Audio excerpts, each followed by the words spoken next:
Hello students, आज हम next video में बताने जा रहे हैं क्लास 12 नर युग्मकोद्भिद यानी मेल गैमेटोफाइट्स और लिखा है पोलन ग्रेन्स।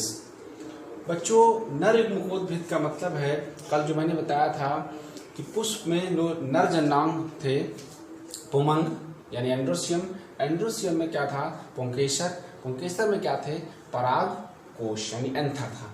एंथर के अंदर नर युग्मकोद्भिद का विकास होता है जिसको हम परागकण यानी लघु बीजाणु भी कहते हैं। यहाँ पर लिखा हुआ है माइक्रोस्पोर्स, ये देखिए यहाँ पर लिखा हुआ है बेटा माइक्रोस्पोर बच्चों लिखा हुआ है। तो यानी पराग कण परागधानी के अंदर परागकोश के अंदर विकसित होते हैं। तो यहाँ पर मैंने आपको बनाया है एक पराग कण बना करके एक माइक्रोस्कोप स्पोर यहाँ पर बना कर देखा है। ये माइक्रोस्पोर और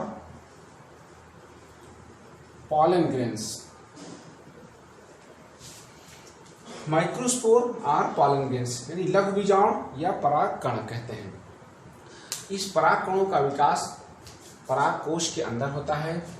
जब ये परिपक्व हो जाते हैं तो पराग कोश फटते हैं और बाहर निकलते हैं परागण के लिए। तो देखिए ये संरचना मैंने एक बनाई है माइक्रोस्पोर की। माइक्रोस्पोर जो है दो परतों का बना हुआ होता है। बाहर की परत खुरदरी जिसको हम एक्साइन कहते हैं, बाहर की परत इस प्रकार से मैंने बनाई है, खुरदरी होती है टेढ़ी मेढ़ी, तो इसको बोलते हैं एक्साइन। एक्साइन की जो बाहर की परत है वो स्पोरोपोलेनिन नामक पदार्थ की बनी होती है, जिसके कारण ये जो है अंदर के दीवार की सुरक्षा, अंदर के केंद्रक की सुरक्षा और अंदर के लेयर की सुरक्षा करती है।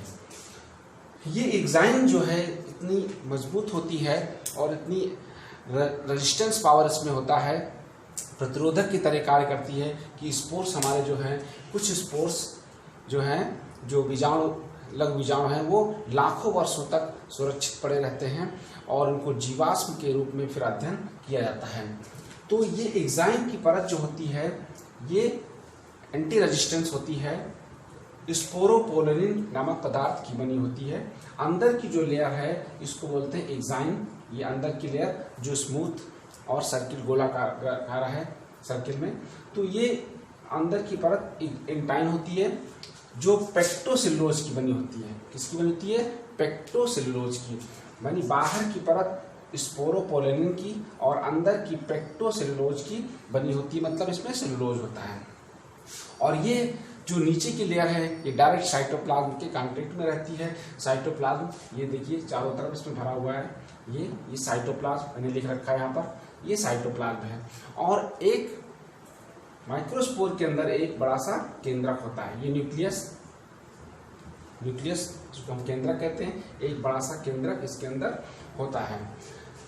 जब नर युग्मकोद्भिद का विकास यानी जब एक पोलन ग्रेन्स का विकास होता है, डेवलपमेंट होता है, तो फिर क्या होता है देखिए इस अवस्था में आप A, B, C और D, यहाँ पर D लिखा हुआ है, इन चार अवस्थाओं में बनाकर मैंने बताया है कि कैसे इनका डेवलपमेंट होता है। एक परागकण कैसे अंकुरित होकर के और फिर जो है वर्तिकाग्र के अंदर जाता है और वहाँ पर निषेचन करेगा। फिर तो इस प्रकार से A स्टेज में देखेंगे कि इसी प्रकार से मैंने माइक्रोस्पोर बनाया है और यहाँ पर इस भाग को मैंने अंदर की तरफ धंसा हुआ दिखाया है और इस भाग को कहते हैं जर्म पोर यानी जनन छिद्र। जर्म पोर को कहते हैं जनन छिद्र। यहीं से एक छिद्र है जहां से ये ट्यूब निकलेगी, ये नलिका जर्म ट्यूब निकलेगी, अंकुरित होगा परागकण, जिससे बीज अंकुरित होता है। तो इस प्रकार से ये यहाँ पर जर्म पोर बन जाता है, एक जनन छिद्र बन जाता है। और यहाँ पर देखिए दो केंद्रक हैं, एक ये केंद्रक है और एक यहाँ पर मैंने केंद्रक बनते हुए दिखाया है। तो दो केंद्रक क्या होते हैं? सबसे ऊपर वाला जो है यहाँ अब इस स्टेज में देखेंगे, बी स्टेज में, इसको ऊपर वाले को बोलते हैं ट्यूब न्यूक्लियस। ट्यूब यानी पोलन ट्यूब जो ट्यूब में जाएगा, ट्यूब न्यूक्लियस होता है। और नीचे वाला होता है जनरेटिव न्यूक्लियस जो जनन केंद्रक होता है।